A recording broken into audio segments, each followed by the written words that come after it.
What is up, everyone? Welcome back to another episode of Gat Talks. Today we are going to be comparing two watches that are about the $30 range and with very different functions. One with one with quite a bit more, and the usability is definitely different. For something about $30 range, you can get a very big variety of smartwatches out there.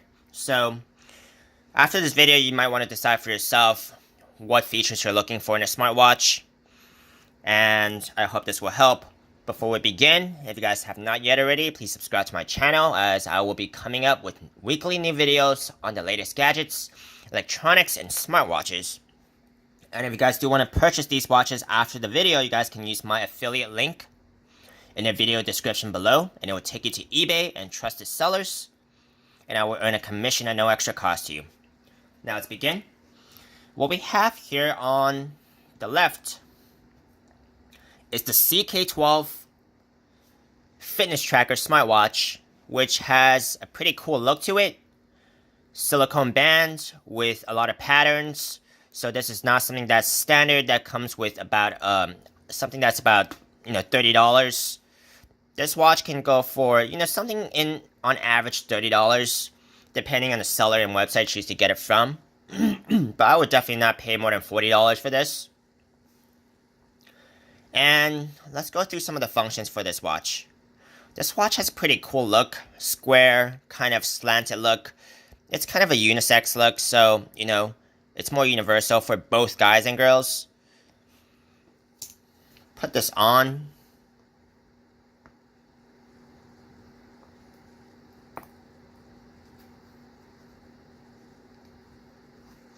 And see how it feels. All these holes are pretty extra because, you really only need the middle column. And it's not like you have 3 pins anyways. This watch is gesture control, so that's a big plus. You don't have to press anything for the screen to light on. All you have to do is wave your hand.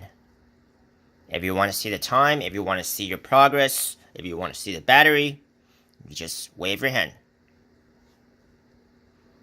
Like that. And then going through some of the functions of this watch is not a full touchscreen, but it also doesn't utilize any buttons. So it's going to be a very flat learning curve and easy, even for beginners. What you want to do is you want to just press the button right here to actually scroll through the functions of this watch. It's got all the basic fitness functions, your steps,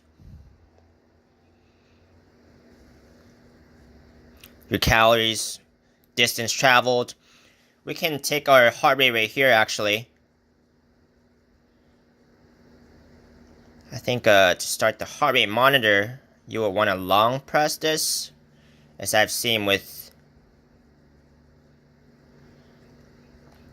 other smartwatches.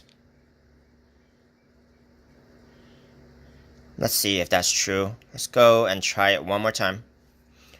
I'm not sure if we actually long press this. I think we might just wait. Let's wait. There you go. So yeah, you don't have to long press anything. You only have really one button function.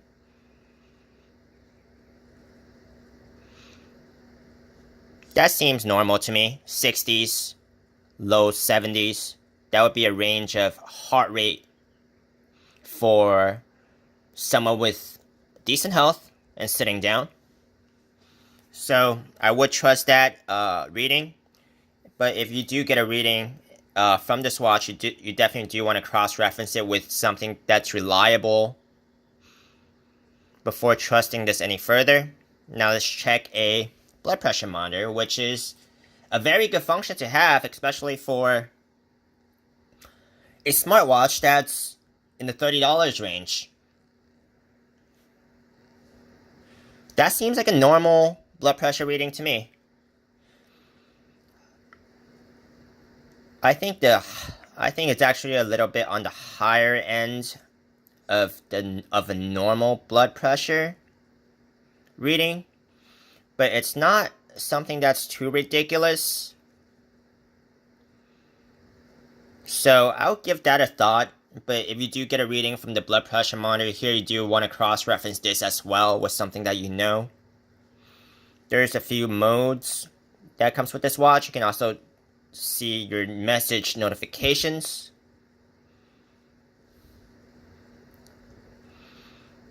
This button's a little stiff.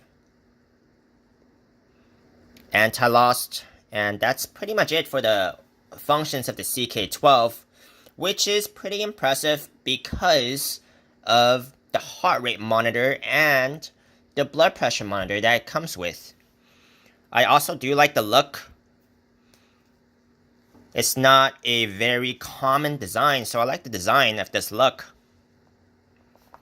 Now let's go through the Vibe 3 smartwatch, which costs about the same range. This watch, to be honest, it's going to be a little bit of a steep learning curve because you have 4 buttons to work with, and it's not touchscreen, and the functions are really basic. So the functions that this watch comes with can all be seen right here on the screen. You can have your call notifications, message notifications, your steps, calories, your distance traveled, alarm clock, and stopwatch. Also, you have your shutter camera function. So to be honest, a lot of these functions can actually be bought in a $10 to $20 smartwatch. So the reason why you would actually choose the Vibe 3 smartwatch is because of its looks, which is basically all invested in the casing of this watch. So this watch has got some pretty nice casing details on the face itself. You know, it looks a little bit more premium than like a $10, $20 smart watch. So if you do want to get this watch, it's just going to be for the looks, because for its functions, it's really basic and it's not going to be as useful as the CK12. And that's how it looks. But for me, you know, I don't really use a lot of the fitness functions anyways. So depending on what you need, you know, if you want functions, this is not your watch. This is just for the looks. If you want functions, you can buy something like this, even a different shape. There's a lot of variety out there that comes with heart rate and blood pressure monitor for about, you know, the same price range as these two watches in the $30 price range. So, you know, judging from these two watches, you have to see if you're buying a watch for its looks or its functions. But of course, it'll be great if you can have both, just not in this case. So, do decide for yourself. If you guys like this video, please give it a thumbs up, subscribe to my channel, and I will see you guys next time.